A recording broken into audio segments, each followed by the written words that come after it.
Hello, and welcome back to Baby Elias's stories. We now return to The Fifth Elephant by Terry Pratchett. Part 10. You should present your credentials to the rulers of Beyonk, said Inigo in the morning. Vimes was looking out of the window. Two guards in the rainbow-colored uniforms were standing stiffly to attention outside the embassy. What are they doing here? He said. Guarding, said Inigo. Guarding who from what? Just generally guarding humph. I suppose it's thought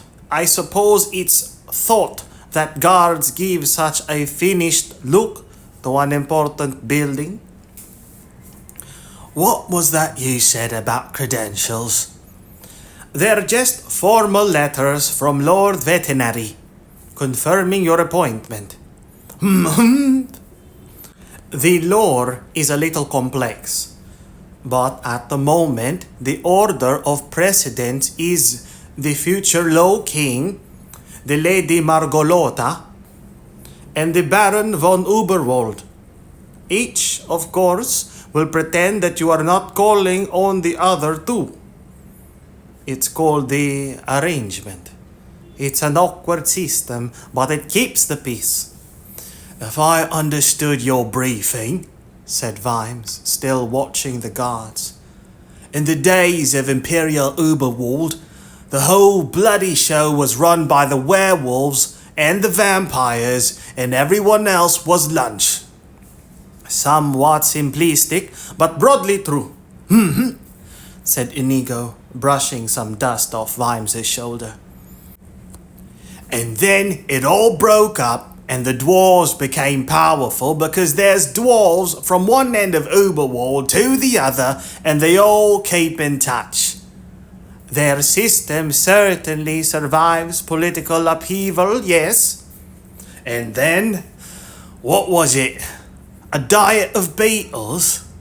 The diet of bugs, Diet being an Uberwaldian word for meeting, and bugs being an important town further upriver, famous for its pastries made from flax. Everyone came to an arrangement. No one would wage war on any of the others, and everyone could live in peace. No garlic to be grown, no silver to be mined, and the werewolves and vampires promised that those things wouldn't be needed. Seems a bit trusting, said Vimes. It appears to have worked. What did the humans think about it all? Well, humans have always been a bit of background noise in the history of Uberwald, Your Grace. It must be a bit dull for the undead, though. Oh, the bright ones know the old days can't come back. Well, that's always the trick, isn't it? Finding the bright ones. Vimes put on his helmet. And what are the dwarves like? The future Low King is considered pretty clever, Your Grace. How does he stand on Ankh-Morpork? He can take Ankh-Morpork or leave it alone, Your Grace. On balance, I believe he doesn't much like us. I thought it was Albrecht who didn't like us. No, Your Grace. Albrecht is the one who would be happy to see Ankh-Morpork burn to the ground. Rise merely wishes we didn't exist. I thought he was one of the good guys. Your Grace, I did hear you express some negative sentiments about Ankh-Morpork on the way here. Yes, but I live there. I'm allowed to. That's patriotic. Across the whole of the world, Your Grace, there inexplicably appear to be definitions of good guy, which do not automatically mean likes Ankh-Morpork. You will find out, I dare say. The other two are a lot easier to deal with. It may have been the Lady Margolota who tried the little trick with the guards last night. She was the one who got me to bring you back, anyway. She has invited you for drinks. Oh? She's a vampire. Mm-hmm. What? Inigo sighed. Your Grace, I thought you understood. Vampires are simply part of Uberwald. This is where they belong. I'm afraid this is something you will have to come to terms with. I understand that now they obtain blood by arrangement. Some people are impressed by a title, Your Grace. Good grief. Quite so. In any case, you will be safe. Remember your diplomatic immunity. I didn't quite see that working in the Wilderness Pass the other day. Oh, they were common bandits. Really? Has your man Sleeps turned up? Haven't you taken this to the watch here? There is no watch here, as you understand the term. You saw them. They're gate guards, enforcers for the city rulers. Not officers of the law. But enquiries are being made. Does Sybil come with me for this bit? Said Vimes, and thought. We were guards like that not so long ago. It is usually done by the new ambassador and his guards. Well, Detritus is staying here to keep an eye on her, all right? She said this morning she really thinks this place would be better for some decent carpet. And there's no stopping her when she's in a tape measure mood. I'll take Sherry and one of the lads from outside, for the look of the thing. I assume you're coming? I won't be required, sir. The new coachman knows the way. Morporkian is the diplomatic language after all, and I shall be making enquiries. Delicate ones? Indeed, Your Grace. If he's been killed, won't that be an act of war? Yes and no, Your Grace. What? Sleeps is our man. Inigo looked awkward. It would depend on exactly where he was and what he was doing. Vimes gave him a blank look, and then the penny dropped and operated his brain. Spying? Acquiring information. Everyone does it. Yes, but if you find a diplomat going too far, you just send him home with a sharp note, don't you? Around the Circle C, Your Grace. That is the case. Here, they may have a different approach. Something rather sharper than a note. Exactly. One of the guards was Captain Tantony. There was some minor difficulty, but the argument that, since he was guarding Vimes, he might as well be where Vimes was, eventually carried some weight. Tantony had the look of an agonizingly logical man. He kept giving Vimes curious looks as the coach rattled out of town. Beside him sat Sherry, with her legs dangling. Vimes noticed, although it was not the kind of thing he generally made a habit of noticing, that the shape of her breastplate had been subtly altered, probably by the same armorer that Angua went to indicate that the chest underneath it was not quite the same shape of chest that you got under the armor of, say, Corporal Nobbs. Although, of course, probably no one had a chest the same shape as that of Corporal Nobbs. She was wearing her high-heeled iron boots, too. Look, you don't have to come, he said out loud. Yes, I do. I mean, I could go and get Detritus instead, although I suppose there'd be even more upshot if I took a troll into a dwarf mine. I mean, rather than a... Girl? Said Sherry helpfully. Yes. Vimes felt the coach slow to a halt, even though they hadn't left the town yet, and he looked out. In front of them, across a small square, was a fort of sorts, but with much larger gates than you'd expect for its size. As Vimes stared at them, they were swung open from within. Inside was a slope. All the fort consisted of were 4 walls around a large, sloping tunnel. "The dwarves live underneath the town?" he said, as the light from outside was gradually replaced by the infrequent glow of torches.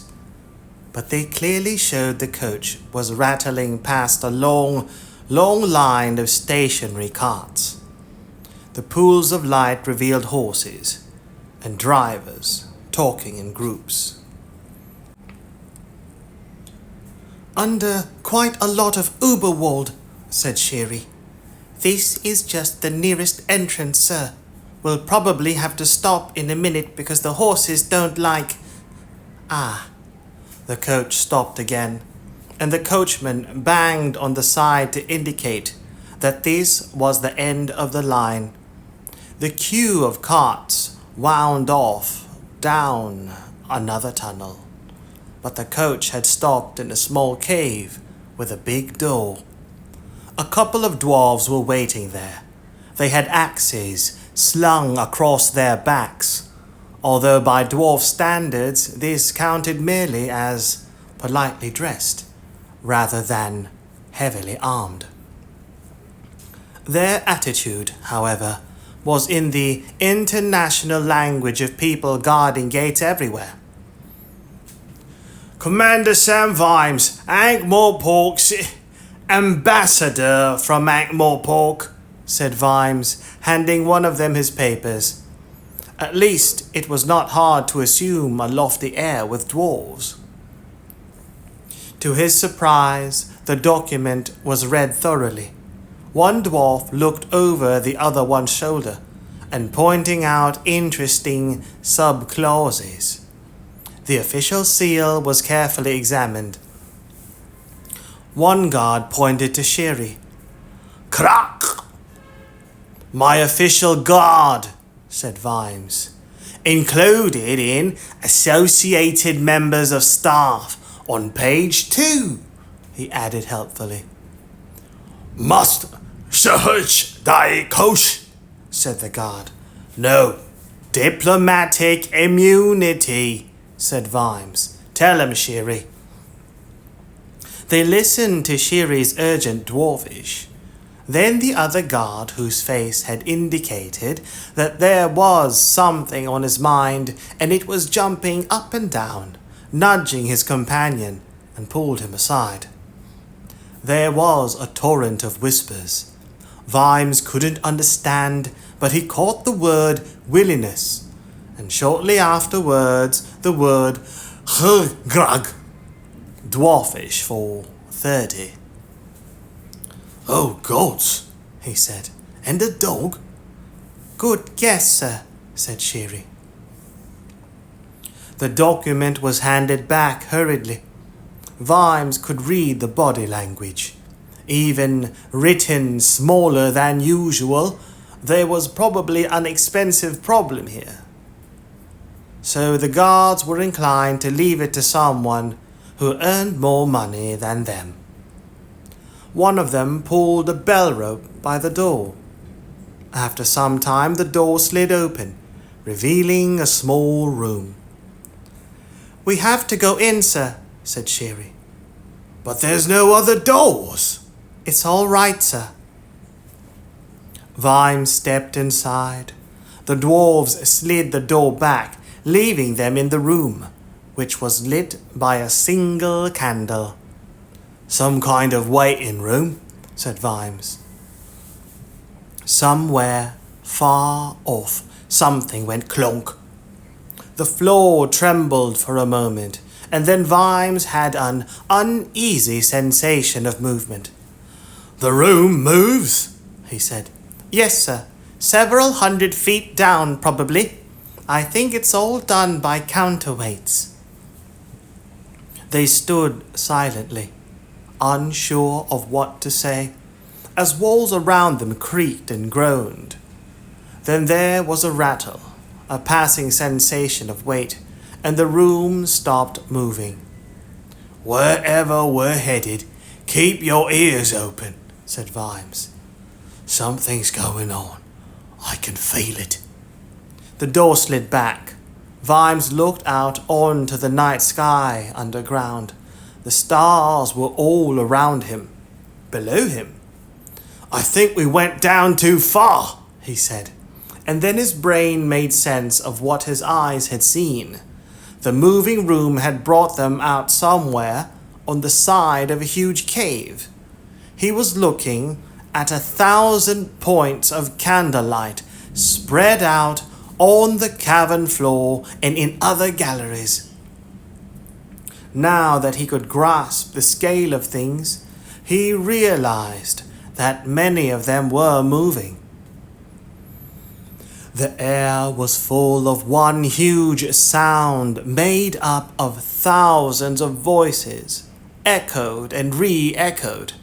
Occasionally a shout or a laugh would stand out, but mostly it was just an endless sea of sound beating on the shores of the eardrum. I thought you people lived in little mines, said Vimes. Well, I thought humans lived in little cottages, sir, said Sherry, taking a candle from a large rack beside the door and lighting it. And then I saw Ankh-Morpork. There was something recognizable about the way the lights were moving.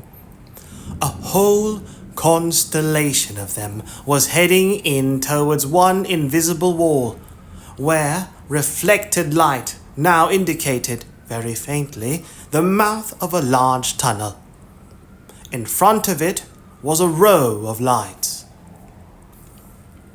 Think of it as a lot of people heading for something that one row of people was guarding. People down there aren't happy, said Vimes. That looks like a mob to me. Look, you can tell by the way they move. Commander Vimes? He turned.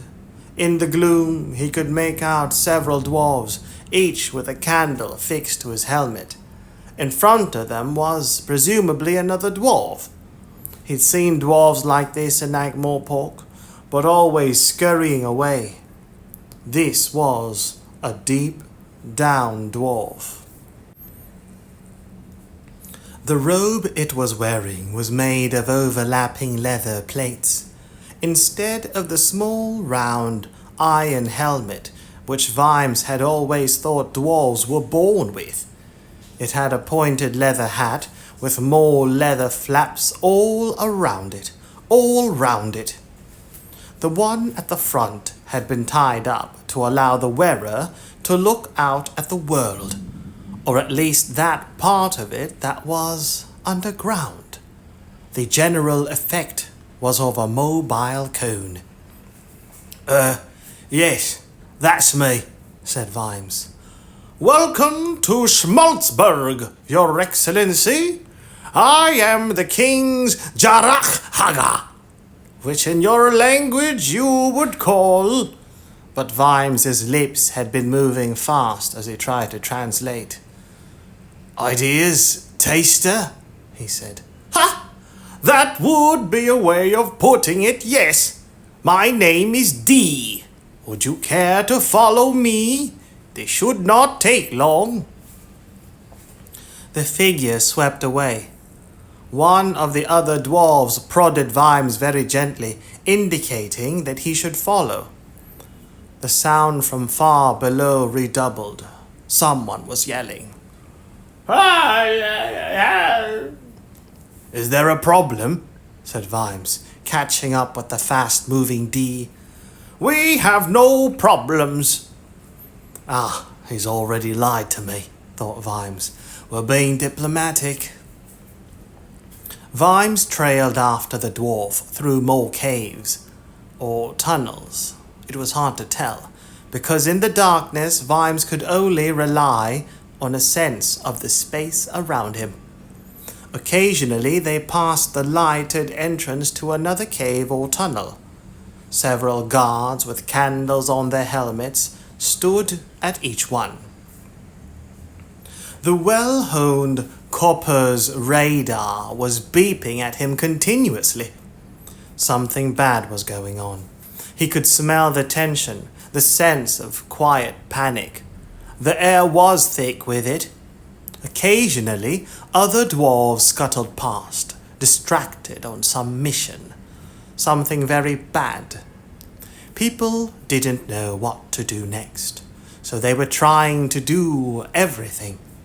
And in the middle of this, important officers had to stop what they were doing because some idiot from some distant city had to hand over a piece of paper.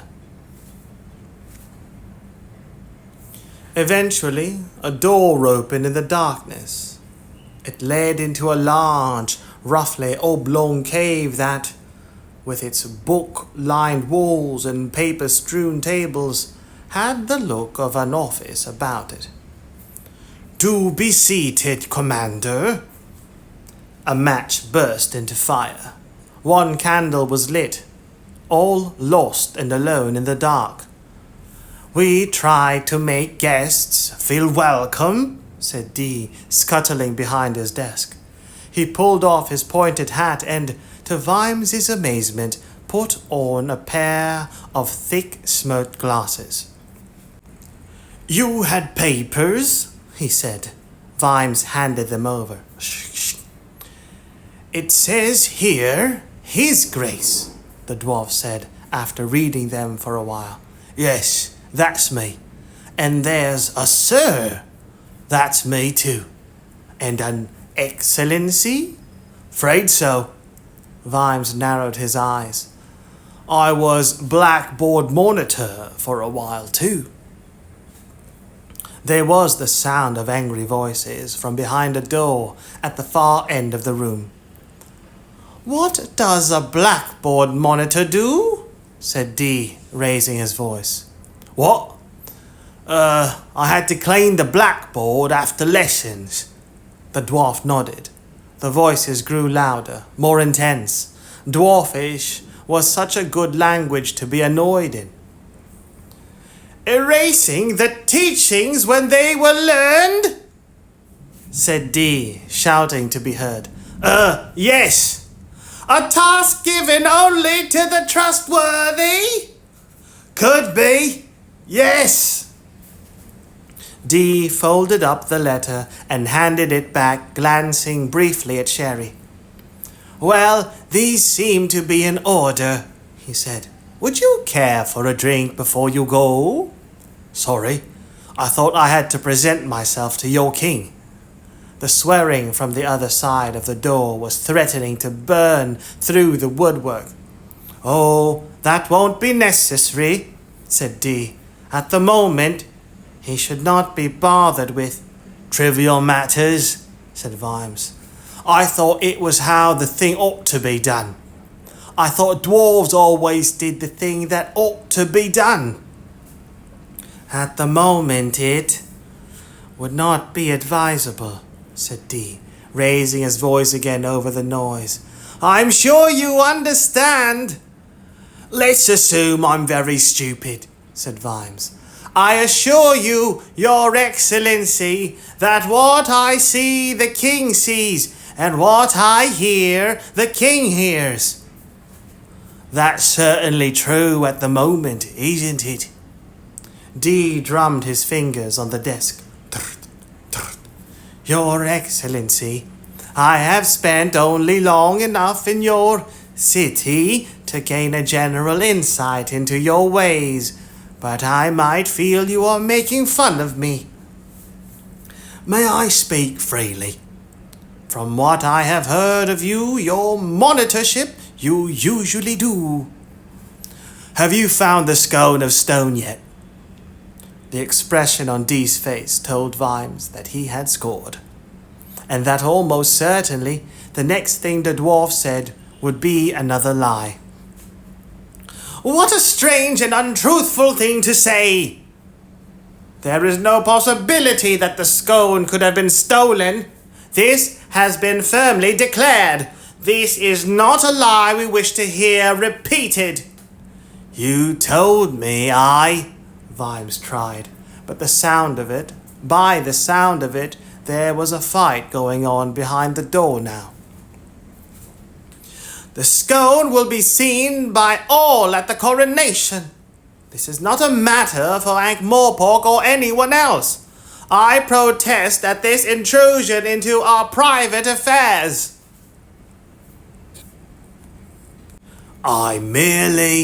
Nor do we have to show the scone to any prying troublemaker. It is a sacred trust and well guarded. Vimes kept quiet. Dee was better than Dunnit Duncan. Every person leaving the scone cave is carefully watched. The scone cannot be removed. It is perfectly safe. Dee was shouting now.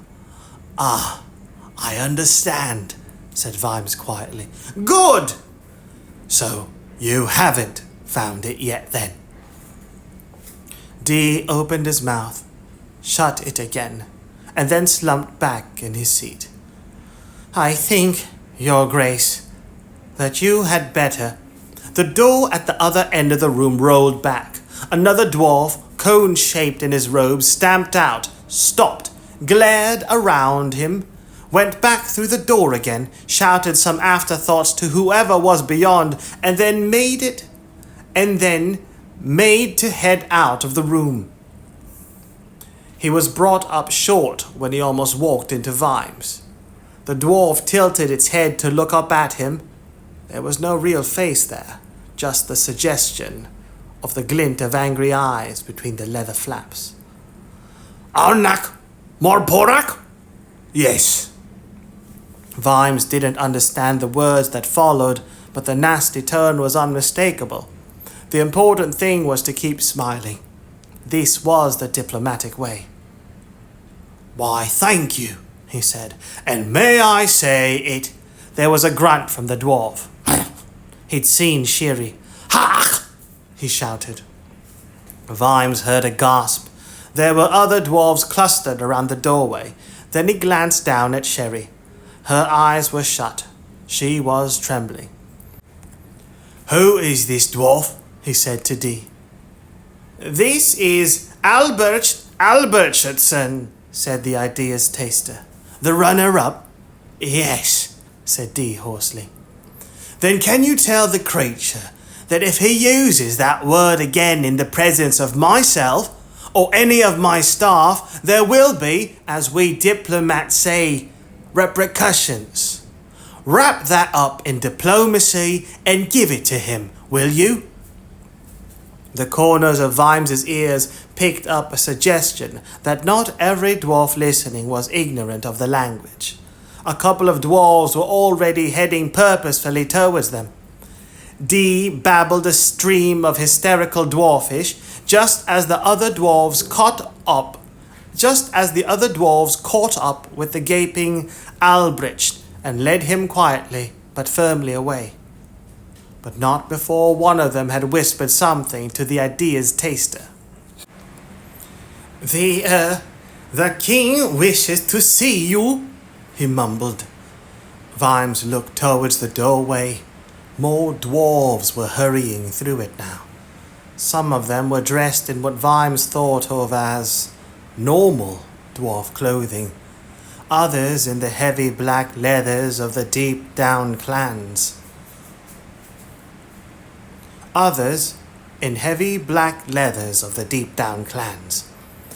of them glared at him as they went past. Then there was just empty floor all the way to the door. Do you come too? He said. Not unless he asks for me, said Dee. I wish you luck, your monitorship.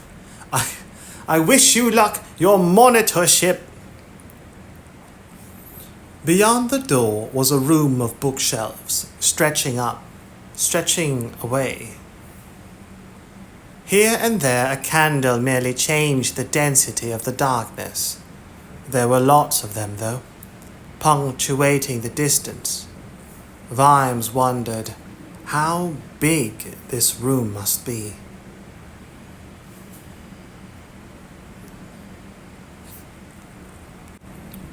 In here is a record of every marriage, every birth, every death, every movement of a dwarf from one mine to another, the succession of the king of each mine, every dwarf's progress through Kazakhra, mining claims, the history of famous axes, and other matters of note, said a voice behind him.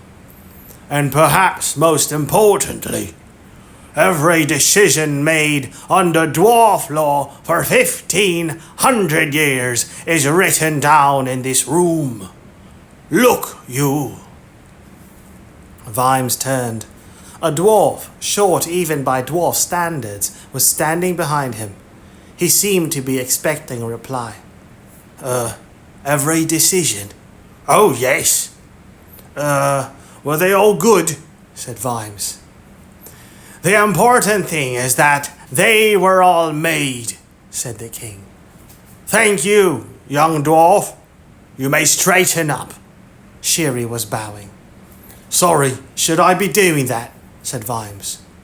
You're not the king, are you? Not yet.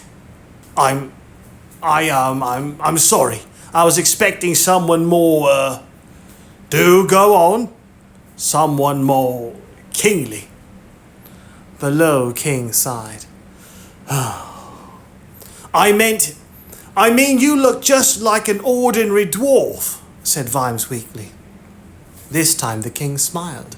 He was slightly shorter than average for dwarves, and dressed in the usual almost uniform of leather and home-forged chainmail. He looked old, but dwarves started looking old around the age of 5 years, and was still looking old 300 years later. And he had that musical cadence to his speech. That Vimes associated with Liamedos. If he'd asked Vimes to pass the ketchup and Gimlet's whole food delicatessen, Vimes wouldn't have given him a second look. This diplomacy business, said the king. Are you getting the hang of it, do you think?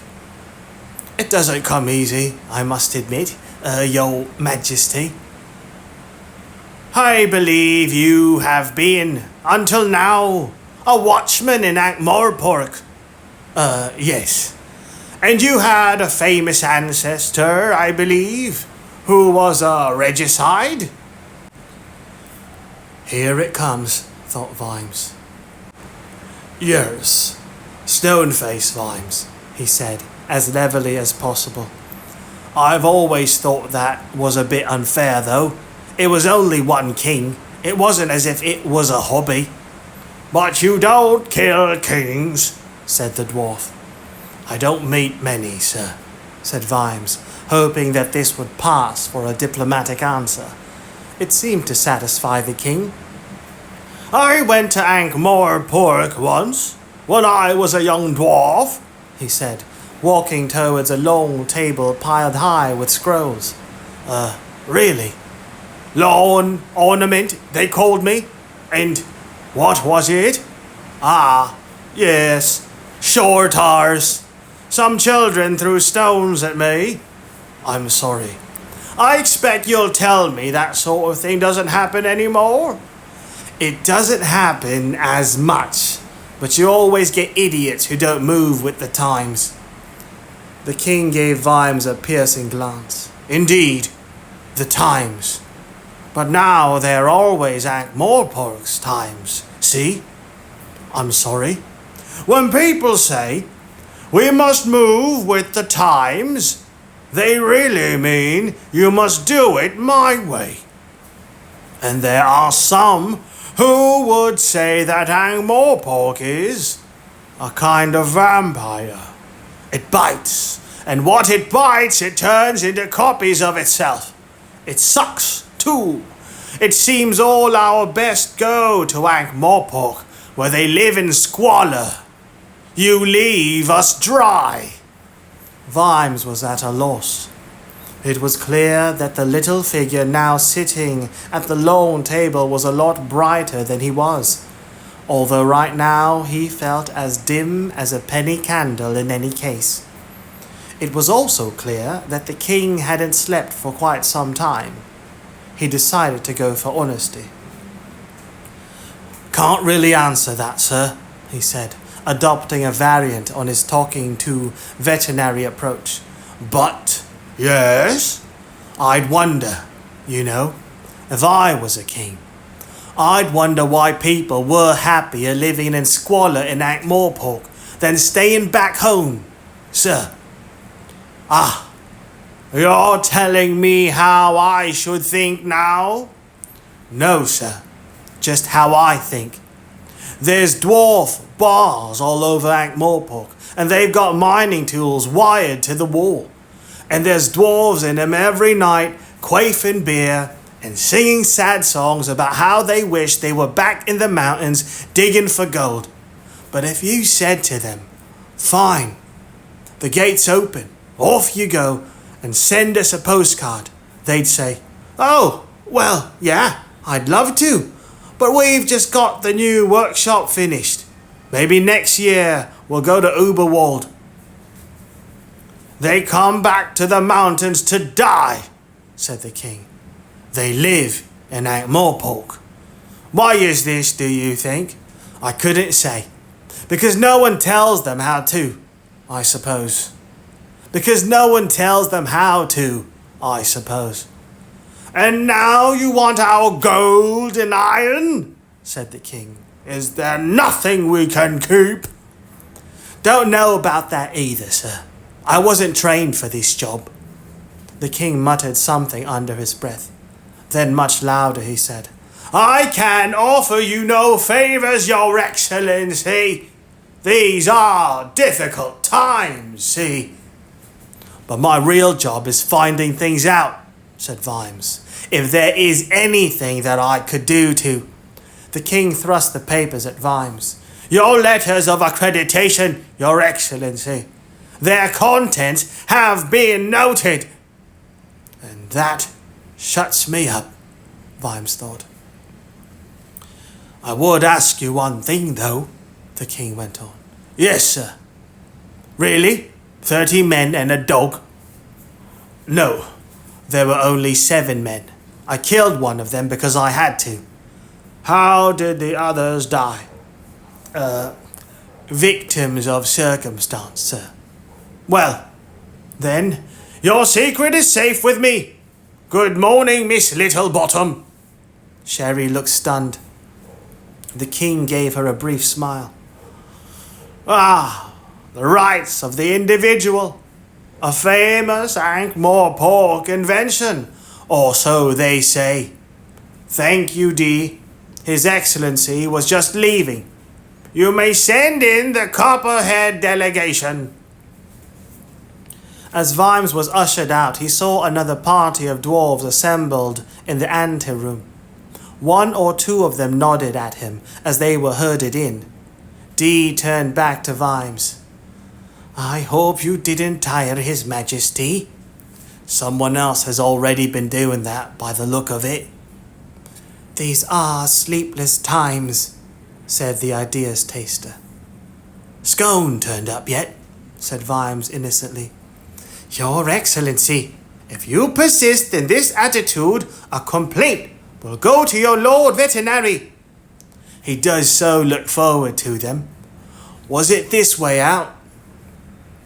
It was the last word said until Vimes and his guards were back in the coach and the doors to daylight were opening ahead of them. Out of the corner of his eye, Vimes saw that Sherry was shaking. "Certainly hits you, doesn't it? The cold air after the warmth underground," he ventured. Sherry grinned in relief. Yes, it does, she said. Seemed quite a decent sort, said Vimes. What was that he muttered when I said I hadn't been trained? He said, "Who has, sir?" It sounded like it, all that arguing. It's not a case of sitting on the throne and saying, do this, do that then. Dwarves are very argumentative, sir.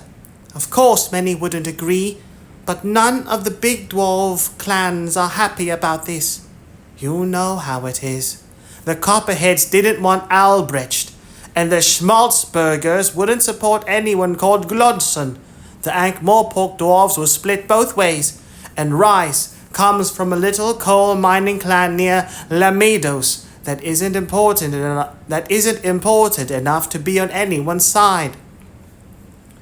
You mean he didn't get to be king because everyone liked him, but because no one disliked him enough? That's right, sir. Vimes glanced at the crumpled letters that the king had thrust into his hand. By daylight he could see the faint scribble on one corner. There were just 2 words. Midnight, see? Humming to himself, he tore the piece of paper off and rolled it into a ball. And now for the damn vampire, he said. Don't worry, sir, said Sherry. What's the worst she can do? Bite your head off? Thank you for that, Corporal. Tell me, those robes some of the dwarves were wearing, I know they wear them on the surface so they're not polluted by the nasty sunlight, but why wear them down there? It's traditional, sir. They were worn by it's what you'd call the knocker men, sir. What did they do? Well, you know about fire damp? It's a gas you get in mines sometimes. It explodes. Vimes saw the images in his mind as Sherry explained. The miners would clear the area if they were lucky. And the knocker man would go in wearing layer after layer of chainmail and leather, carrying his sack of wicker globes stuffed with rags and oil, and his long pole, and his slingshot.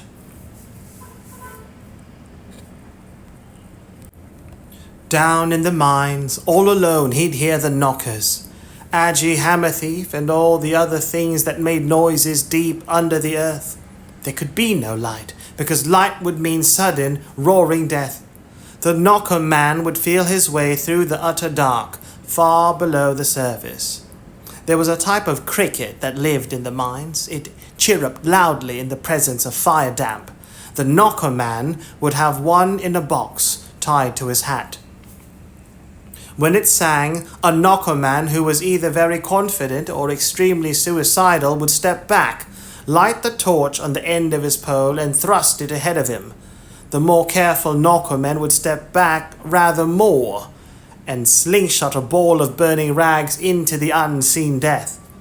Either way, he'd trust in his thick leather clothes to protect him from the worst of the blast.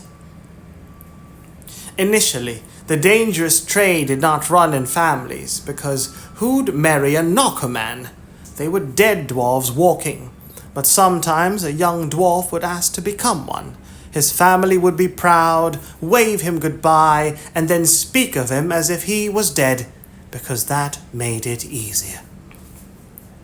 Sometimes, though, knocker men came back, and the ones that survived went on to survive again, because surviving is a matter of practice, and sometimes they would talk a little of what they heard, all alone in the deep mines.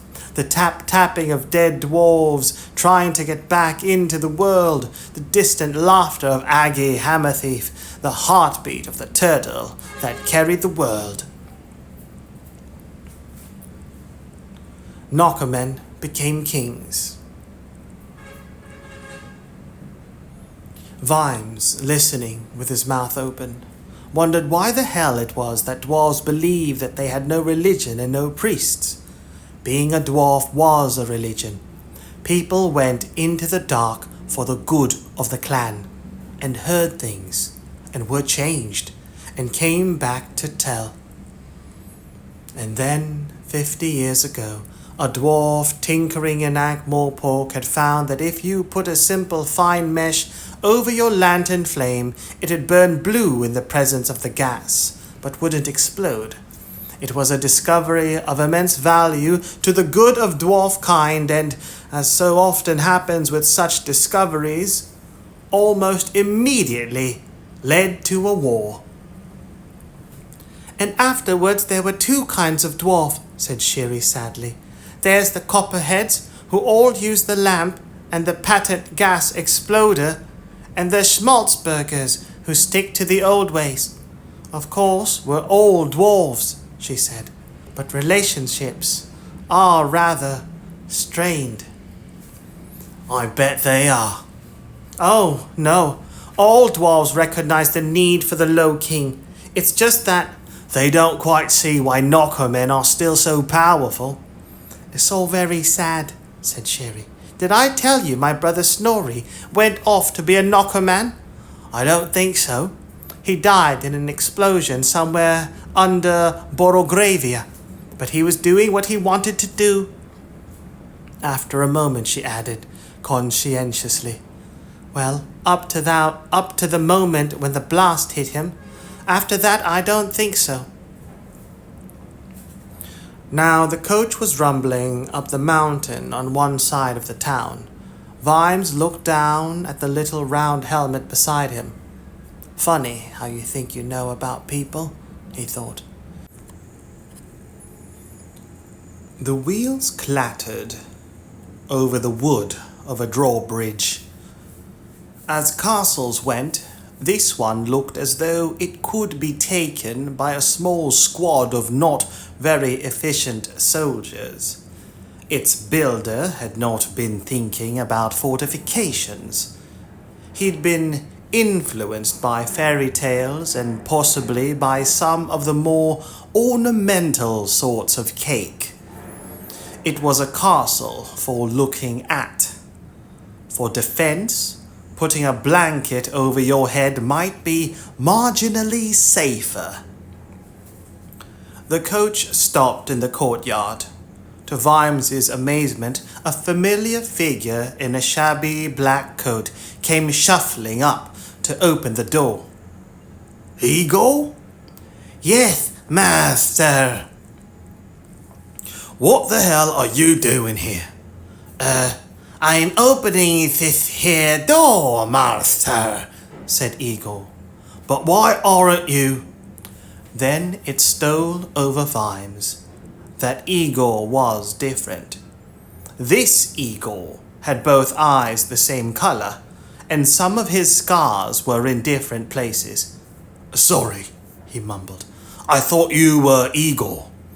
Oh, you mean my cousin Eagle, said Eagle. He works down at the embassy. How's he getting on? He's looking, well, said Vimes. Pretty well, yes. Did he mention how Eagle's getting on there? Said Eagle, shambling away so fast that Vimes had to run to keep up. Only none of us have heard from him, not even Eagle, who's always been very close. I'm sorry, is your whole family called Eagle? Oh yes, sir. It avoideth confusion. It does. Yes, sir. Anyone who is anyone in Uberwald wouldn't dream of employing any other servant but an eagle. Ah, here we are, sir. The mistress is expecting you. They'd walked under an arch. An eagle was opening a door with far more studs in it than was respectable. This led to a hallway.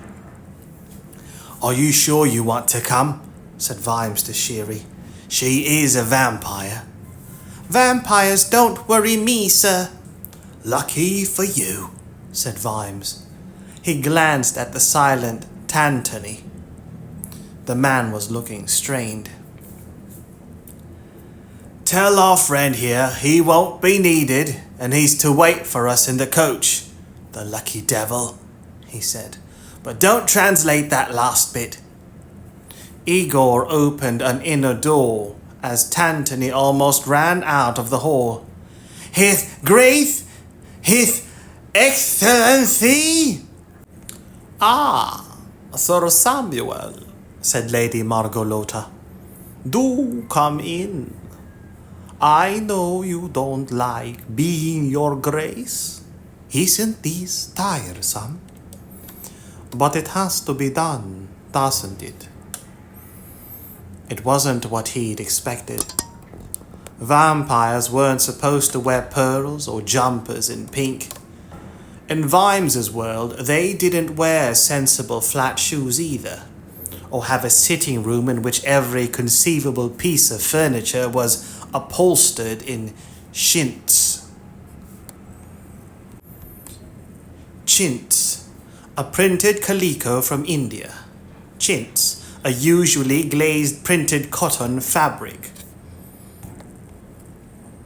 Lady Margolota looked like someone's mother, although possibly someone who'd had an expensive education and a pony called Fidget.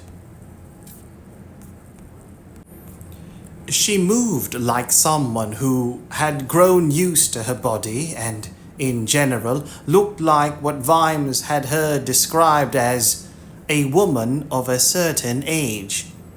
He'd never been quite certain what age that was. But things weren't quite right. There were bats embroidered on the pink jumper, and the pattern on the furniture had a sort of bat look. The little dog with a bow round its neck, lying curled on a cushion, looked more like a rat than a dog. Vimes was less certain about that one, though. Dogs of that nature tended to look a bit rat-like in any case. The effect was as if someone had read the music but had never heard it played. He realized she was politely waiting for him and bowed stiffly. "Oh, don't bother with that, please," said Lady Margolota. "Do take a seat." She walked over to a cabinet and opened it. "Do you fancy a bull's blood? Is that the drink with the vodka? Because no," said Lady Margolota quietly. "This, I am afraid, is the other kind. Still, we have that in common, don't we? Neither of us drinks alcohol." "I believe you were an alcoholic, Sir Samuel." "No," said Vimes, completely taken back. "I was a drunk. You have to be richer than I was to be an alcoholic." "Ah, well said. I have lemonade if you wish. And Miss Littlebottom, we don't have beer, you'll be pleased to hear." Sherry looked at Vimes in amazement. Perhaps a sherry?" she said. "Certainly. You may leave us, Igor. Isn't he a treasure?" she added as Igor retired. "He certainly looks as though he's just been dug up," said Vimes. This was not going according to his mental script. "Oh, all Igors look like that. He's been in the family for almost 200 years. Most of him, anyway." "Really?" "Extremely popular with the young ladies, for some reason. All Igors are. I found it best not to speculate why." Lady Margolota gave Vimes a bright smile. "Well, here's to your stay, Sir Samuel." "You know a lot about me," said Vimes weakly. "Most of it good, I assure you," she said. "Although you're inclined to forget your paperwork. You get exasperated easily. You are far too sentimental. You regret your own lack of education and distrust erudition in others. You are immensely proud of your city, and you wonder if you may be a class traitor." My friends in Ankh-Morpork were unable to find out anything very bad, and believe me, they are pretty good at that sort of thing. And you loathe vampires. Aye, quite understandable. They're dreadful people, by and large. But you, I try to look on the bright side, said Lady Margolotta. What? Anyway, how did you like the king?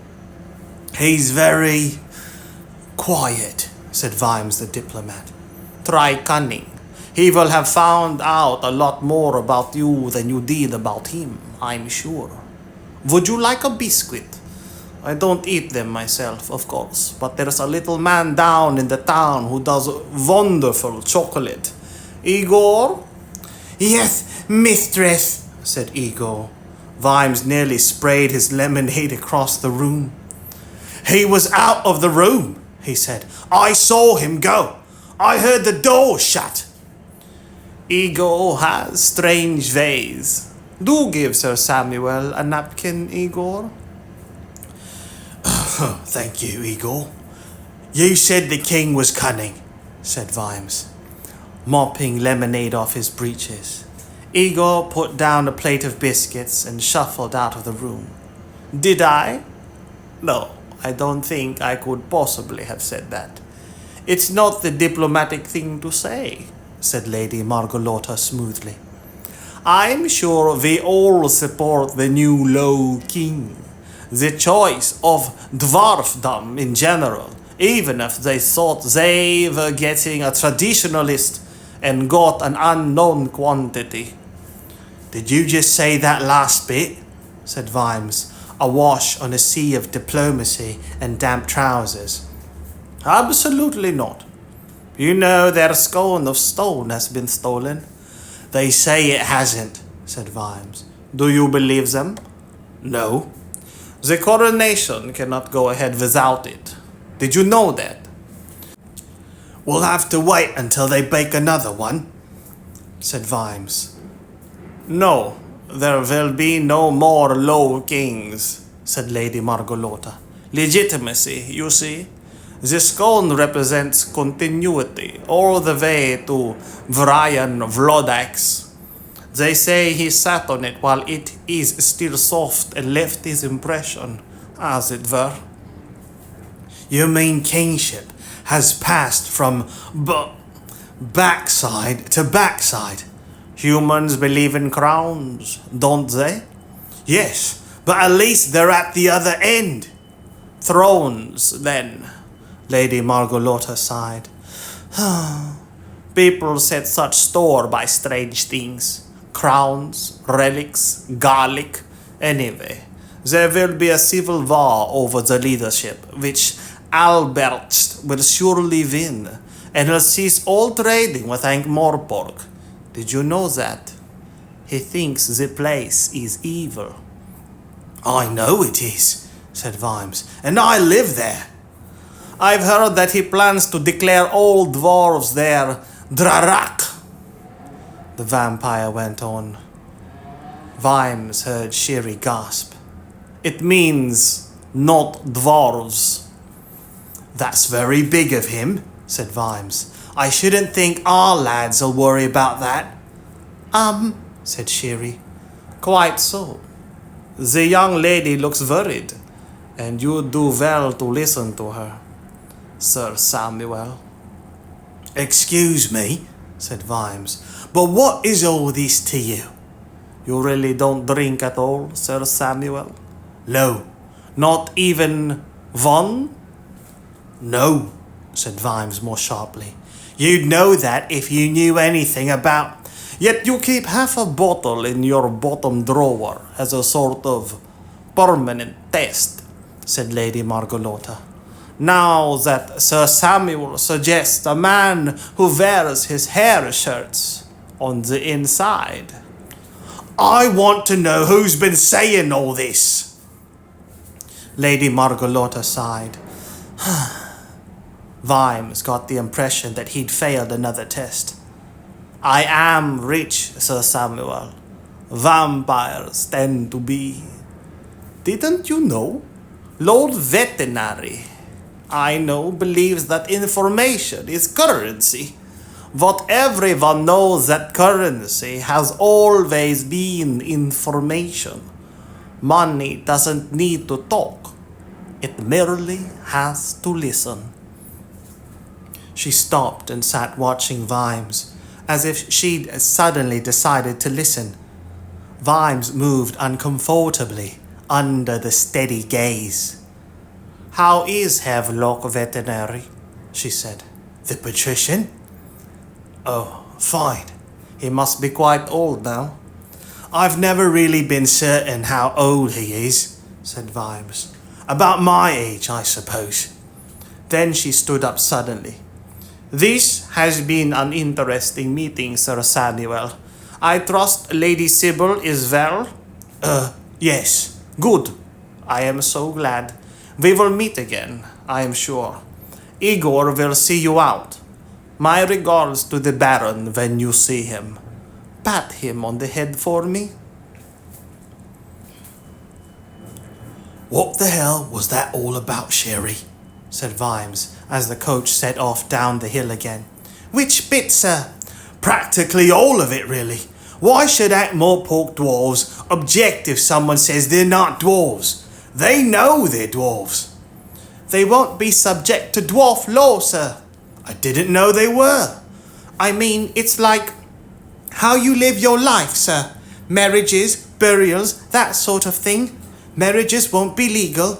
Old dwarves won't be allowed to be buried back home, and that'd be terrible. Every dwarf dreams of going back home when he's old and starting up a little mine." "Every dwarf? Even the ones who were born in Ankh-Morpork?" "Home can mean all sorts of things, sir," said Sherry. "There's other things too. Contracts won't be valid. Dwarves like good solid rules, sir." "We've got laws in Ankh-Morpork too, more or less." "Between themselves, dwarves prefer to use their own, sir." "I bet the copperhead dwarves won't like it if that happens." "Yes, sir. There'll be a split and another war," she sighed. "But why was she going on about drink?" "I don't know, sir." "I don't like 'em. Never have done, never will." "Yes, sir." "Did you see that rat?" "Yes, sir." "I think she was laughing at me." The coach rolled through the streets of Beyonk once more. "How big a war?" "A worse one than the one 50 years ago, I expect," said Sherry. "I don't recall people talking about that one," said Vimes. "Most humans didn't know about it," said Sherry. "It mostly took place underground, undermining passages and digging invasion tunnels and so on. Perhaps a few houses fell into mysterious holes and people didn't get their coal, but that was about it." "You mean dwarves just try to collapse mines on other dwarves?" "Oh, yes." "I thought you were all law-abiding." "Oh, yes, sir. Very law-abiding. Just not very merciful." "Ye gods," thought Vimes, as the coach rolled over the bridge in the center of the town. "I haven't been sent to a coronation. I've been sent to a war that hasn't started yet." He glanced up. Tantony was watching him intently, but looked away quickly. Lady Margolotta watched the coach until it reached the gates of the town. She stood back a little from the window. There was a slight overcast, but habits of preservation died hard. "What a very angry man, Igor." "Yes, mistress." "You can see it piling up behind his patience. I wonder how far he can be pushed." "I've brought the hearth around, mistress." "Oh, is it that late? We'd better be going then. Everyone feels despondent if I miss a meeting, you know."